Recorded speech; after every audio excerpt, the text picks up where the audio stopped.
저는 정태수입니다. 올해 62, 아내와 함께 동네 국수집을 25년째 운영하고 있습니다. 새벽같이 일어나 육수 끓이고 밤늦게까지 설거지하는 게 힘들 때도 있지만 그래도 우리 손님들이 사장님 오늘도 맛있게 먹었어요. 한마디 해주면 그게 또 힘이 됩니다. 그렇게 하루하루 살아왔습니다. 그런데 지난주 화요일 아침이었습니다. 장사 준비를 하고 있는데 아내가 걱정스러운 얼굴로 말하더군요. 여보, 수진이네 요즘 많이 힘들다더라. 반찬 좀 해다 줘요. 수진이는 저희 외동딸입니다.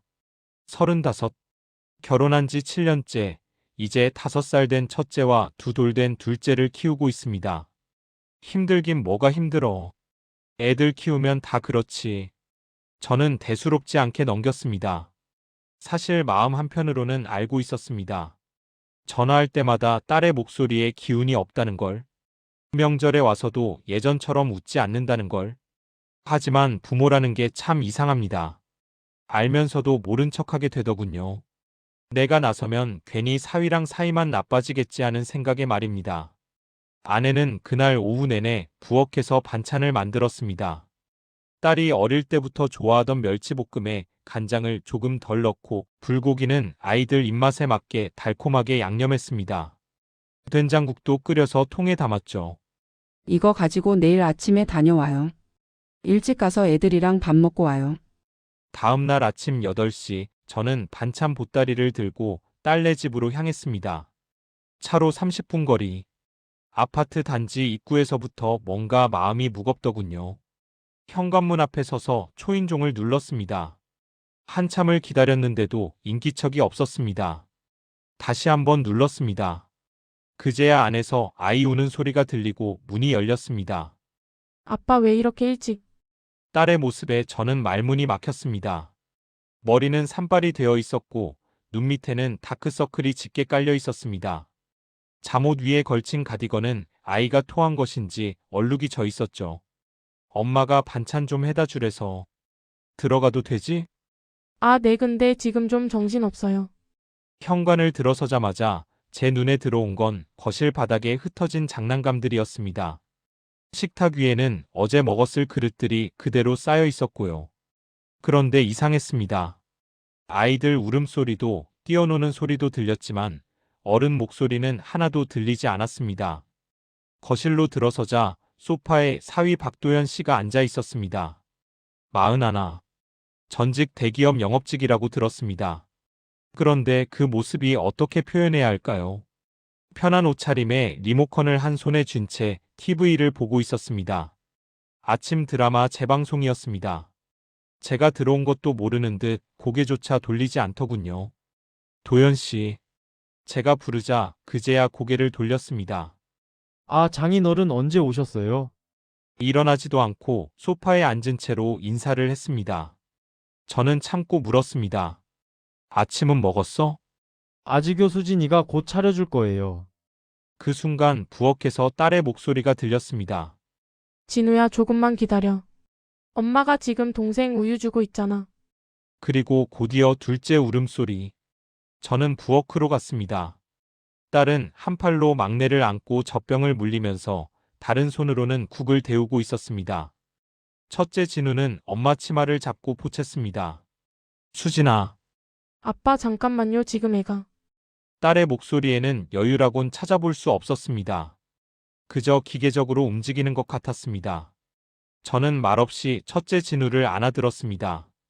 진우야, 할아버지가 왔다. 맛있는 거 먹으러 갈까? 싫어요. 엄마랑 있을 거예요. 아이는 제 품에서 빠져나가려 했습니다. 5살 배기 아이도 이미 알고 있었습니다. 엄마 혼자만 자기들을 돌본다는 걸. 그때 거실에서 TV 소리가 더 커졌습니다. 사위가 볼륨을 높인 겁니다. 저는 그 순간 깨달았습니다. 이 집에는 어른이 없구나. 아니, 어른 역할을 하는 사람이 아무도 없구나. 수진이는 부엌에서 막내를 왼팔에 안고 오른손으로 냄비 뚜껑을 열고 있었습니다. 첫째 아이는 엄마 치마폭을 붙잡고 칭얼대고 있었죠. 머리는 아침부터 묶지도 못한 채 얼굴엔 기름기 하나 없이 푸석했습니다. 그제야 사위가 소파에서 몸을 일으켰습니다. 슬리퍼 질질 끌며 다가오더니 손 하나 내밀지도 않고 말만 했습니다. 아, 장인어른 요즘 가게 잘 되세요? 저도 뭐 사업 좀 해볼까 생각 중인데요. 요새 온라인 쪽이 괜찮다던데. 웃으면서 하는 말이었지만 그 웃음 속엔 책임도 미안함도 없었습니다. 그저 어른 앞에서 해야 할 말을 하는 것처럼 들렸습니다. 제가 싸온 반찬통을 꺼내 놓는 동안에도 사위는 냉장고 문만 열었다 닫았다 할 뿐 딸을 거들지 않았습니다. 아이가 울어도 눈길 한 번 주지 않았습니다. 수진이는 결국 아이 둘을 번갈아 달래가며 상을 차렸습니다. 국 한 그릇, 밥 한 공기, 반찬 몇 가지. 소박하지만 정성스러운 밥상이었습니다. 그런데 사위가 숟가락도 들기 전에 말했습니다. 난 밖에서 먹고 올게요. 집밥은 좀 매일 똑같아서 질리거든요. 친구가 새로 생긴 식당 간다는데 거기 가볼게요. 그리고는 정말로 신발 신고 나가버렸습니다. 뒤도 안 돌아보고요. 딸은 그 모습을 보면서도 아무 말 없이 아이들 밥부터 떠먹이기 시작했습니다. 익숙한 듯 놀라지도 않는 듯 그 표정이 저를 더 아프게 했습니다. 밥 먹는 사람 하나 줄었다고 기뻐할 일도 아니었습니다. 오히려 그게 이 집의 일상이라는 게 더 슬펐습니다. 저는 그때 깨달았습니다. 이 집엔 일하는 사람과 쉬는 사람이 나뉘어 있다는 것을, 그리고 그 경계는 너무 단단해서 아무도 넘지 않는다는 것을요. 아이들을 재우는 데만 1시간이 걸렸습니다. 큰애는 계속 엄마를 찾았고 작은애는 배가 고프다며 포챘습니다. 수진이는 그 사이 몇 번이고 방과 부엌을 오갔습니다. 분유를 타고 기저귀를 갈고 토닥이고 다시 눕히고 저는 그저 옆에서 지켜볼 수밖에 없었습니다. 겨우 아이들이 잠들고 나서야 수진이는 거실로 나왔습니다. 식탁 위엔 오전에 차려둔 밥상이 그대로 있었습니다. 국그릇엔 기름이 하얗게 굳어 있었고 밥은 딱딱하게 말라 있었습니다. 수진아, 밥 데워 먹어야지. 제가 말했지만 딸은 그냥 앉았습니다. 식은 밥 앞에 그대로. 숟가락을 들었다가 내려놓기를 몇 번, 국을 떠올렸다가 그릇에 다시 놓기를 반복했습니다. 손이 떨리는 게 보였습니다. 피곤해서인지 서러워서인지 알 수 없었습니다. 한참을 그러다가 딸이 작게 중얼거렸습니다. 원래 이래요. 매일 이래요, 아빠. 그 말에 제 가슴이 철렁 내려앉았습니다. 아침엔 애들 때문에 못 먹고 점심엔 설거지하다 넘어가고 저녁엔 이렇게 식어서 먹고. 근데 괜찮아요. 익숙해요. 괜찮다고 말하는 딸의 얼굴엔 눈물이 고여 있었습니다. 저는 그 모습을 더 이상 견딜 수가 없었습니다. 부모로서 아버지로서 할 수 있는 게 이것밖에 없다는 게 너무 비참했습니다. 수진아, 아빠가 애들 볼 테니까 너 밥부터 먹어. 따뜻하게 먹어야지. 저는 부엌으로 가서 밥을 새로 지었습니다. 국도 다시 끓였습니다. 그동안 딸은 식탁에 앉아 멍하니 창밖만 바라보고 있었습니다. 김이 모락모락 나는 밥을 딸 앞에 놓았을 때 딸은 숟가락을 들고 한참을 울었습니다. 소리 없이 어깨만 떨리게. 그제야 딸은 천천히 밥을 떠먹기 시작했습니다. 한 숟가락, 두 숟가락. 씹다가 멈추고 다시 씹고. 그 모습을 보며 저는 깨달았습니다. 이건 단순히 한 끼 식사의 문제가 아니었습니다. 따뜻한 밥 한 그릇, 제때 먹는 밥 한 끼가 이 집에선 사치가 되어버린 겁니다. 그리고 그 사치조차 딸은 스스로에게 허락하지 못하고 있었습니다. 밥을 다 먹고 나서 수진이는 설거지를 시작했습니다. 저는 그 뒷모습을 보며 말을 꺼냈습니다. 수진아, 도연 씨는 요즘 일이 어떤가? 딸의 손이 멈췄습니다. 그릇을 닦던 손에서 물이 뚝뚝 떨어졌습니다. 아빠, 딸은 천천히 돌아섰습니다. 얼굴이 창백했습니다. 사실 말 못했어요. 그 한마디에 제 가슴이 철렁 내려앉았습니다. 무슨 말이 나올지 이미 짐작이 갔습니다. 그 사람 2년 전에 회사 그만뒀어요. 2년 동안 아무도 몰랐습니다. 아니, 모르는 척 살아온 겁니다. 처음엔 재취업하겠다고 했어요. 그래서 기다렸어요. 면접도 본다고 했고 이력서도 넣는다고 했어요. 근데 딸의 목소리가 떨렸습니다. 다 거짓말이었어요. 나가는 척하고 PC방 가고 친구 만나고 그냥 시간 때우고 들어와요. 그러다가 나중엔 사업한다고 했어요. 돈만 있으면 된다고 투자만 받으면 대박 난다고. 저는 아무 말도 할 수 없었습니다. 생활비는요, 제가 내요. 집에서 하는 재택 일로 근처 마트 배송 아르바이트도 하고 새벽에 앱으로 번역 일도 받아요. 애들 재우고 나서요. 그래서 그렇게 지쳐 보였구나. 그래서 식은 밥 앞에서도 제대로 먹지 못했구나. 아이 돌봄은? 전부 혼자예요, 아빠. 분유, 기저귀, 목욕 재우는 것까지. 그 사람은 애들 울어도 이어폰 끼고 게임해요. 제가 부탁하면 짜증내고요. 딸은 울지 않으려고 애쓰는 게 보였습니다. 입술을 깨물고 눈물을 참으려 고개를 들었지만 결국 눈물이 흘러내렸습니다. 왜 말 안 했어? 엄마 아빠한테라도 말했어야지. 괜히 말하면 엄마 아빠 마음 아플까 봐요. 그리고 창피했어요. 제가 잘못 선택한 것 같아서. 결혼도 제가 하겠다고 한 거니까요. 그 말에 제 가슴이 무너져 내렸습니다. 아빠는 처음부터 반대하셨잖아요. 그 사람 성실하지 않다고 책임감이 없어 보인다고. 근데 전 사랑한다고 우겼어요. 그러니까 이건 제 잘못이에요. 수진아. 저는 딸의 어깨를 꼭 잡았습니다. 내 잘못이 아니야. 결혼은 두 사람이 함께 책임지는 거야. 근데 지금은 내가 혼자 짊어지고 있잖아. 딸은 그제야 소리내어 울었습니다.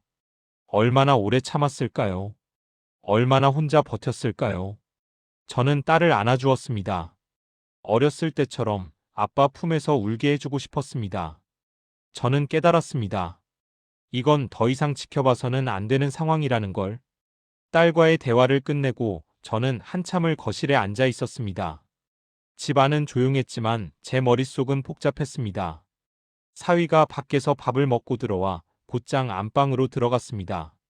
저는 천천히 일어나 안방 문을 두드렸습니다. 들어가도 되겠습니까? 대답이 없었습니다. 저는 조용히 문을 열었습니다. 컴퓨터 화면의 푸른 빛이 방 안을 비추고 있었습니다. 사위는 의자에 앉아 모니터만 바라보고 있었습니다. 게임 화면이었습니다. 도연 씨. 사위가 깜짝 놀라 뒤를 돌아봤습니다. 이어폰을 급히 벗으며 어색하게 웃었습니다.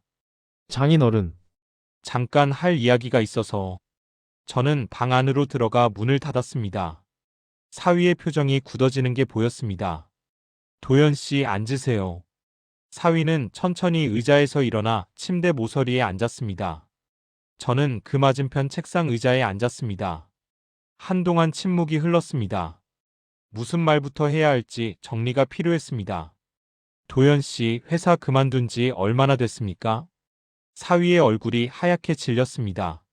장인어른 그건 2년 됐다고 들었습니다. 수진이한테 들었어요.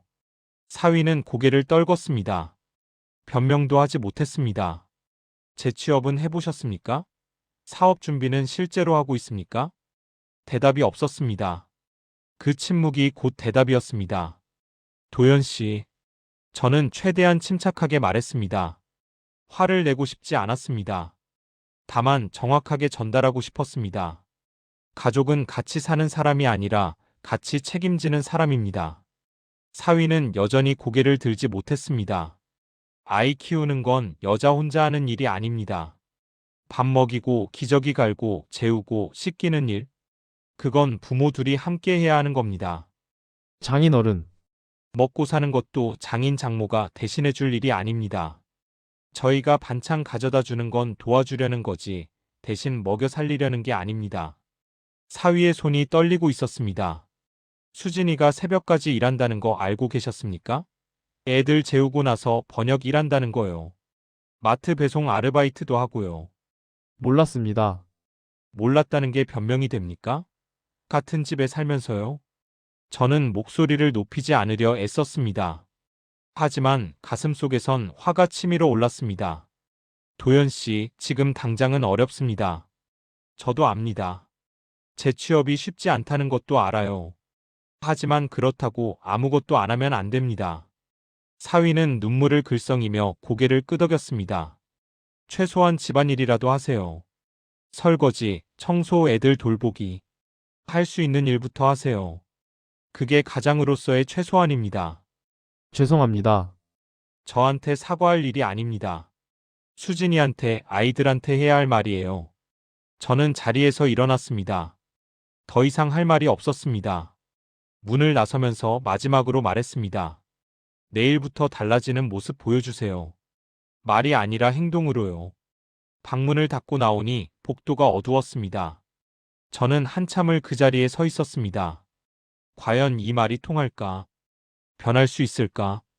확신은 없었습니다. 하지만 말하지 않을 수는 없었습니다. 집에 도착하니 불이 켜져 있었습니다. 아내는 식탁에 앉아 저를 기다리고 있었습니다. 왔어요? 아내의 목소리가 떨렸습니다. 이미 무언가를 짐작하고 있다는 걸 알 수 있었습니다. 어땠어? 아내는 숟가락을 들고도 밥을 뜨지 못한 채 제 얼굴만 바라봤습니다.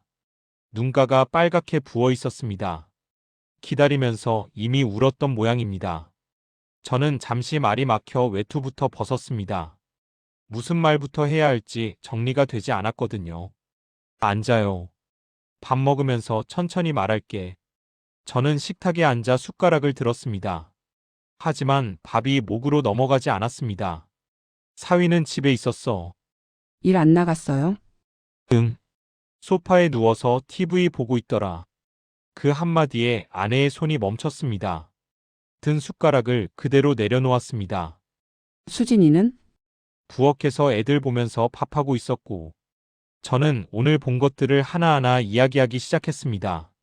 울고 있던 아이들, 머리도 제대로 못 묶은 딸의 모습, 리모컨만 쥐고 있던 사위. 아내의 표정이 점점 굳어갔습니다.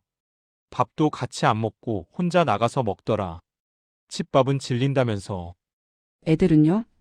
애들 돌보는 건요? 씻기는 것도 재우는 것도 전부 수진이 혼자였어. 사위는 방에서 컴퓨터만 하고 있었고, 아내는 더 이상 묻지 않았습니다. 묻지 않아도 이미 다 알겠다는 얼굴이었습니다. 저는 국 한 숟가락을 떠서 입에 넣었습니다. 싱겁게 느껴졌습니다. 입맛이 없었습니다. 그리고 저는 잠시 말을 멈췄습니다. 이 말을 하는 게 너무 힘들었습니다. 수진이가 그러더라. 그 사람 벌써 2년 전에 일 그만뒀대. 아무도 모르게. 2년이요? 아내의 목소리가 떨렸습니다. 재취업한다고 사업 준비한다고 거짓말만 했대. 실제론 아무것도 안 하고. 그럼 생활비는? 수진이가 다 냈어.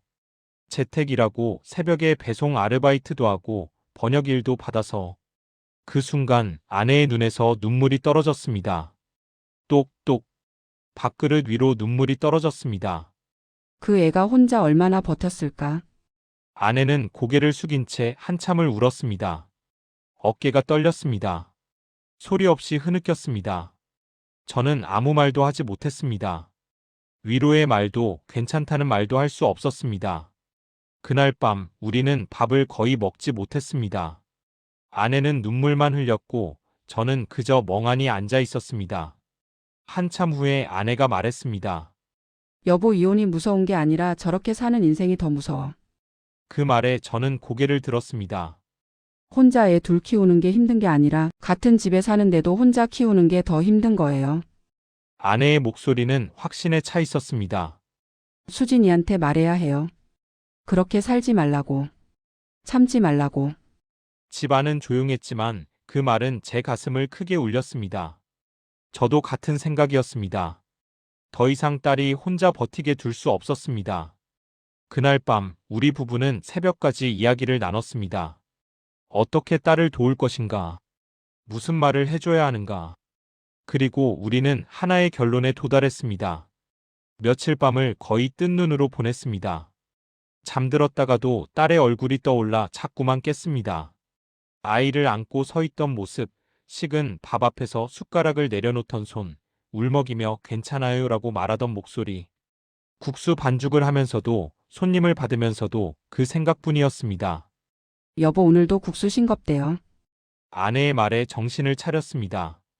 염도를 제대로 맞추지 못한 겁니다. 머릿속이 복잡해서 집중이 안 됐습니다.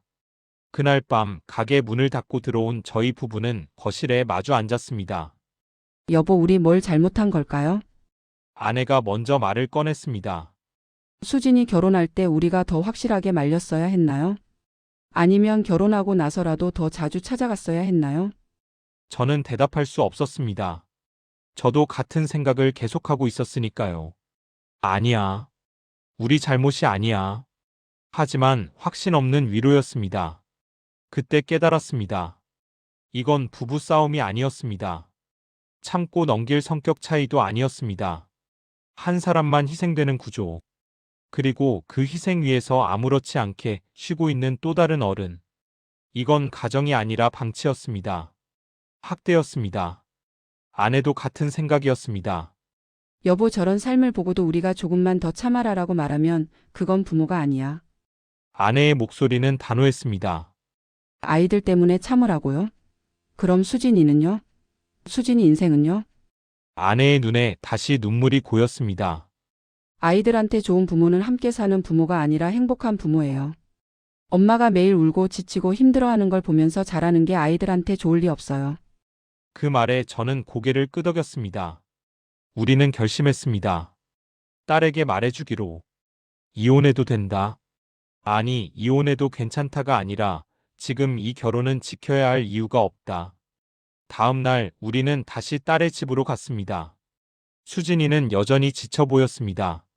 사위와 대화한 이후로도 달라진 건 없어 보였습니다. 수진아, 엄마 아빠가 할 말이 있어. 우리는 딸을 마주 앉혔습니다. 이혼해. 지금 당장. 딸은 놀란 눈으로 우리를 바라봤습니다. 아빠? 이건 내가 참아야 할 문제가 아니야. 아이들 때문에 버텨야 할 결혼도 아니고. 아내가 딸의 손을 잡았습니다. 수진아, 세상 사람들이 뭐라고 하든 상관없어. 엄마 아빠는 내 편이야. 하지만 애들이 아빠 없는 집이 문제가 아니라 아빠 역할을 하지 않는 사람이 같이 사는 집이 더 큰 상처야. 저는 확신을 가지고 말했습니다. 너 혼자 키우는 게 힘들면 우리가 도와줄게. 아니, 우리 집에서 같이 살아도 돼. 내가 일할 수 있게 우리가 애들 볼게. 딸은 울음을 터뜨렸습니다. 괜찮아. 실패한 결혼이 아니야. 스스로를 살리기 위한 선택이야. 우리는 딸에게 돌아올 집이 있다는 걸 분명히 알려주었습니다. 혼자가 아니라는 걸, 우리가 있다는 걸. 그날 이후 딸은 이혼 절차를 시작했습니다. 쉬운 결정은 아니었을 겁니다. 하지만 필요한 결정이었습니다. 지금 수진이는 아이들과 함께 우리 집에서 지내고 있습니다. 여전히 힘들지만 예전처럼 혼자 모든 걸 짊어지진 않습니다. 아이들은 웃음이 늘었고 수진이 얼굴에도 생기가 돌아왔습니다. 이혼은 도망이 아니었습니다. 살아남기 위한 용기였습니다. 여러분께 묻고 싶습니다. 평생 참고 사는 게 옳은 걸까요? 아니면 지금이라도 끊어내는 게 더 늦지 않은 선택일까요? 부모라면, 여러분이라면 어떤 말을 자식에게 해주시겠습니까? 때로는 이혼이 실패가 아니라 새로운 시작일 수 있습니다. 때로는 혼자 서는 것이 함께 무너지는 것보다 나을 수 있습니다. 가장 중요한 건 나 자신을 지키는 것, 그리고 내 아이들에게 건강한 모습을 보여주는 것입니다. 오늘 이야기가 여러분께 작은 위로가 되었기를 바랍니다. 혹시 비슷한 상황에 계신 분이 있다면 혼자가 아니라는 걸 기억해 주세요. 도움을 요청하는 것은 약함이 아니라 용기입니다.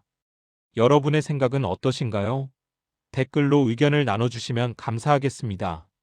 이 채널에서는 앞으로도 우리 주변의 진솔한 이야기들을 계속 전해드릴 예정입니다. 구독과 좋아요는 더 많은 분들께 이런 이야기를 전하는데 큰 힘이 됩니다. 알림 설정까지 해두시면 새로운 이야기를 가장 먼저 만나보실 수 있습니다. 오늘도 영상 시청해주셔서 진심으로 감사드립니다. 여러분 모두 행복하시길 바랍니다. 다음 이야기로 또 찾아뵙겠습니다.